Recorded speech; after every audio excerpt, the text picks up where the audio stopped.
Good evening, everyone, and welcome to the Daily Wrap for what was Sunday, the 6th of November, 2022, also known as the day of wrapping up ongoing playthroughs. It was great because it was a double finale day, finishing up both A Plague Tale Requiem as well as the campaign of Call of Duty Modern Warfare 2.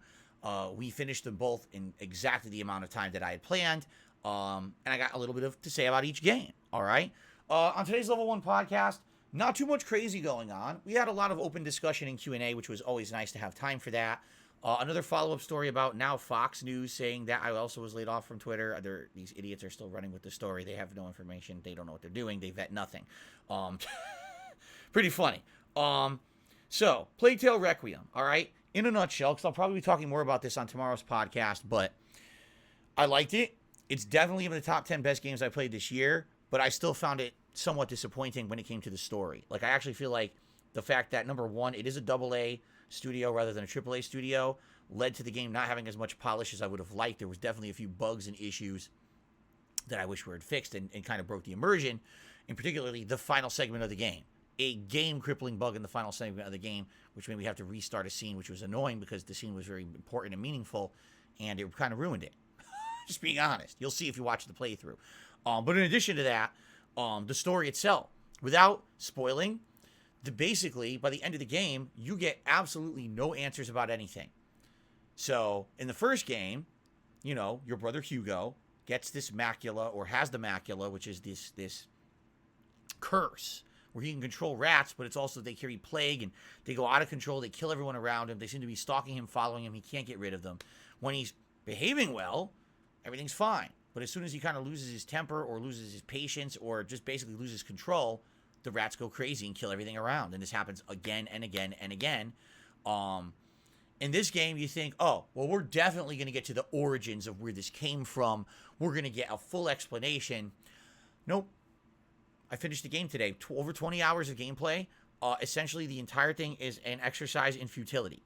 Not to say that there isn't story development and, you know, the characters don't develop, and yes, some will survive and some will die, and, you know, I'm not going to give spoilers on that. Watch the playthrough if you want, but basically, you learn nothing. Imagine if there's a horror movie where there's a slasher killer, and in the first movie, it's a big mystery, you don't know much about him, he's stopped by the end of the first movie. The second movie, they literally don't explain anything about the slasher killer, it's just another movie where they tease like they will, and then by the end of the movie, nothing happens, and that's it. Like, that's what I kind of feel like this game was. They had a big opportunity to actually improve the lore of the universe and have all this stuff explained, have people be hooked, and they squandered it, which is a shame. I really wish that they would have focused more on the why rather than the what's going on as a result of this existing. I get it, because a lot of horror movies and shows and thrillers do this. It's a cop-out. What it is they want to leave it an air of mystery. They're afraid that if they actually explain anything, that once the mystery is explained, now it's not as interesting. I'll give you a perfect example of this. Dead Space. In Dead Space 1, you had no effing clue what was going on. It was scary as shit. In Dead Space 2, at the very end of the game, they explain what's going on. It's still scary as shit, but you get your explanation.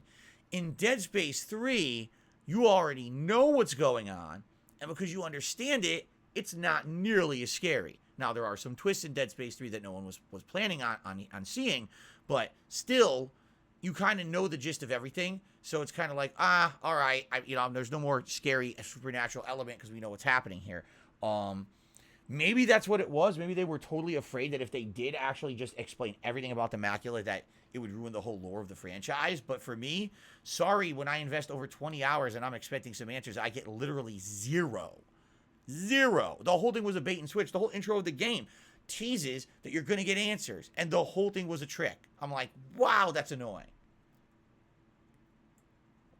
So ultimately for me, Plague Tale Requiem was a mixed bag. I still enjoyed it. It's one of my top 10 best games of the year right now. I don't know if it'll still be by the end of the year because we got a lot of games coming up, but it was a good experience overall. I'm glad that I played it, and thanks to those who did show up and support, and chill with me and engage in those playthroughs. Thank you so much.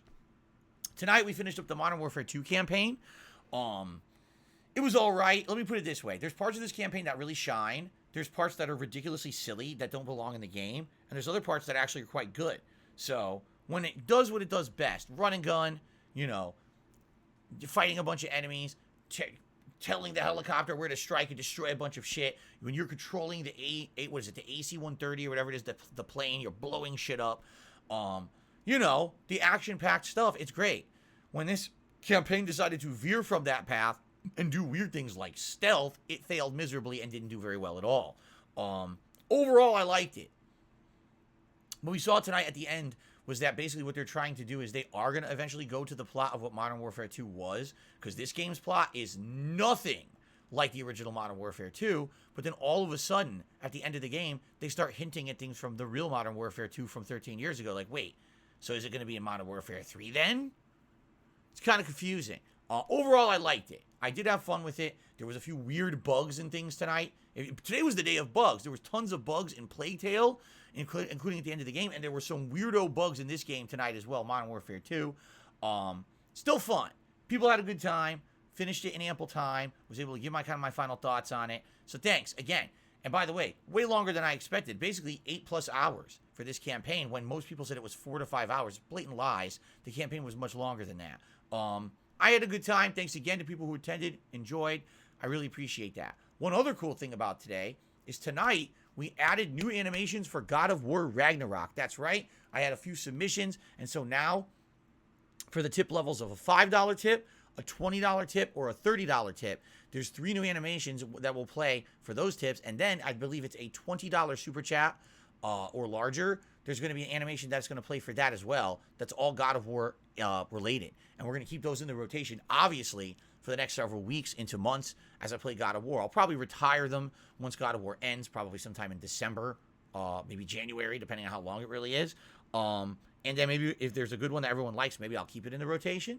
We'll see. But it's great. I like having these themed animations for special playthroughs, and this is definitely going to be one of the biggest ones I've ever done. All right. So, great streaming day. Everything went positive again. Really great week so far. We're only halfway through it, which is kind of crazy to think we're only halfway through the week, but it's been a great week. Tomorrow, all right? First stream, which again, reminder, all of my streams now start an hour later. We're now in standard time here in the United States. We changed our clocks last night, which means all my streams are an hour later now, okay? So first stream tomorrow, obviously an episode of the Level 1 podcast, followed by Gotham Knights, a game that I'm really enjoying, and at this point, I think tomorrow's stream is going to be special because we have 3 side quest lines that are all supervillain related, and we've got the main plot, and they're all stacked up to be played, so it's going to be fun no matter what we decide to do tomorrow. Probably a few more streams to wrap up this game, but I'm really enjoying it. I think the reviewers were wrong. I hope you'll join me tomorrow for that, okay?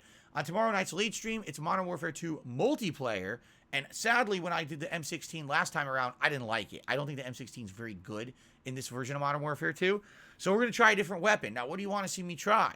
An SMG, another assault or battle rifle? Let me know, and obviously, I need your feedback tomorrow night on the late stream, 6:45 p.m. Pacific Standard Time, so I hope you'll be here for that. Keep in mind, we've got double new release fun coming. We've got Sonic Frontiers coming up on Tuesday, and then God of War Ragnarok on Wednesday. Good week coming up. All right, guys. Thank you so very much. Thank you for a great day. See you in the morning. Peace out.